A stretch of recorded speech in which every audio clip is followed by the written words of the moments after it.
मुकेश के इंतकाल के बाद पूजा की सारी जिम्मेदारी उसकी अम्मी काव्या पर आ गई और इसी वजह से काव्या ने गांव में मजदूरी करना शुरू कर दिया।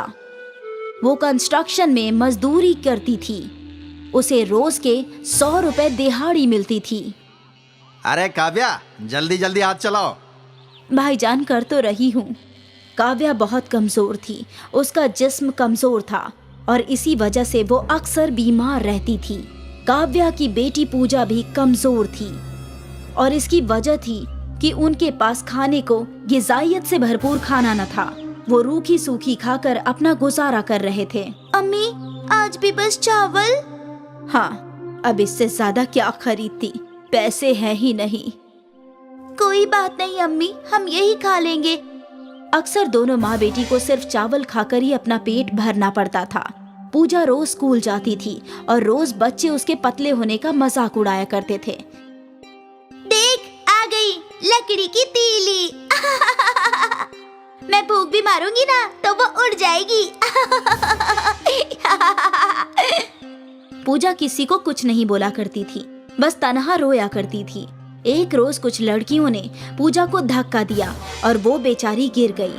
पूजा रोते रोते घर आई और कोने में बैठकर रोने लगी। कुछ देर बाद उसकी वालिदा आई। अरे पूजा, क्या हुआ? तू रो क्यों रही है?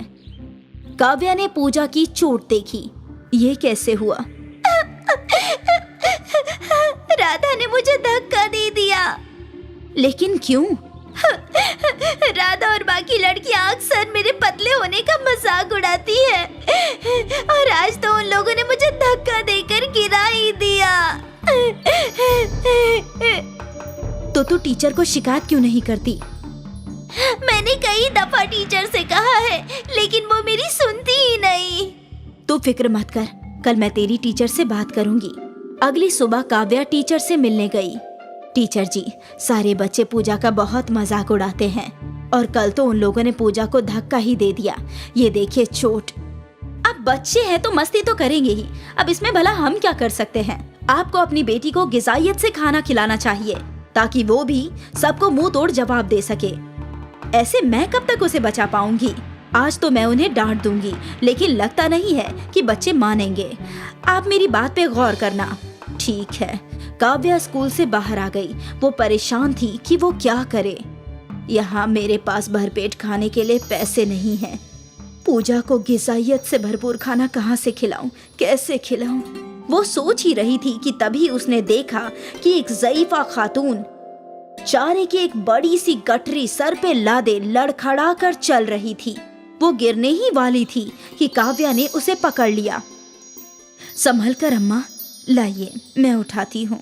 लेकिन तुझे भी तो ये वजनी लगेगा। अम्मा, मैं तो मजदूर हूँ, वजनी सामान ढोने की आदत हो गई है मुझे। लेकिन आपके घर में कोई और नहीं है क्या ये सब करने के लिए? मेरा कोई नहीं है, बस अपनी गाय का दूध और घी फरोख्त कर अपना गुजारा करती हूँ। मेरी भी सिर्फ एक बेटी है, उसके लिए मजदूरी करती हूँ, लेकिन मालूम नहीं कब सब कुछ सही होगा।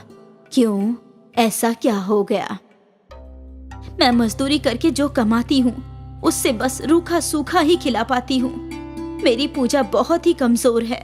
स्कूल में सारे बच्चे उसका मजाक उड़ाते हैं। आज स्कूल में शिकायत करने गई तो टीचर जी बोल रही थी कि बच्ची को तंदुरुस्त बनाओ। अब आप ही बोलिए, ये मैं कैसे करूं? गुफ्तगू करते करते उस ज़ईफा का घर आ गया। बस बेटा, यही मेरा घर है। अच्छा, 2 मिनट रुको। वो ज़ईफा घर के अंदर गई और एक घी का डिब्बा लेकर आई। ये लो, खालिस देसी घी। अपनी पूजा को ये खिलाना और देखना वो कैसे तंदुरुस्त बनती है। लेकिन अम्मी, मेरे पास पैसे नहीं हैं। कोई बात नहीं, तुमने मेरी इतनी मदद की, ये मेरी तरफ से है तुम्हारी बेटी के लिए मेरी दुआ। शुक्रिया अम्मा। काव्या वो घी का डिब्बा लेकर अपने घर आई। उस रोज काव्या ने चावल में देसी घी मिलाया। अम्मी, आज तो खाना बहुत जायकेदार है। हाँ, एक बूढ़ी दादी ने तेरे लिए देसी घी भेजा है। चावल में घी है। वाह, बहुत अच्छा है। उस रोज दोनों ने बड़े मजे से खाना खाया। अगली सुबह पूजा स्कूल गई और काव्या अपने काम पर। काव्या ने अपने सर पर ईंटें रख ली। आज ये ईंटों का वजन पता ही नहीं चल रहा। काव्या ने और बहुत सारी ईंटें सर पर रख ली। आसपास के सभी लोग काव्या को देख रहे थे। तुम्हें वजनी नहीं लग रहा? बिल्कुल नहीं। काव्या ने और बहुत सारी ईंटें सर पर रखी, मानो काव्या के सर पर ईंटों का पहाड़ बन गया हो। वो बड़ी आसानी से ईंट एक जगह से दूसरी जगह छोड़ आई। ये देखकर कंस्ट्रक्शन साइट का मैनेजर वहां आया। अरे बाजी, आपको वजन का एहसास नहीं हो रहा? नहीं भाईजान, ये तो बेहद हल्का है। आप तो सुपर वुमन हो। आपको देखकर लगता नहीं कि आपके पास इतनी ताकत होगी। आज से आपकी पगार 5 गुनी बढ़ गई। शुक्रिया भाईजान, बहुत बहुत शुक्रिया। आज एक रोज में काव्या ने 500 रुपए कमाए थे। वहां स्कूल से बाहर जब बच्चों ने पूजा का मजाक बनाया और उसे धक्का दिया, तो इस मर्तबा पूजा ने उन्हें मुंह तोड़ जवाब दिया। पूजा के एक धक्के से सारे बच्चे ढेर हो गए।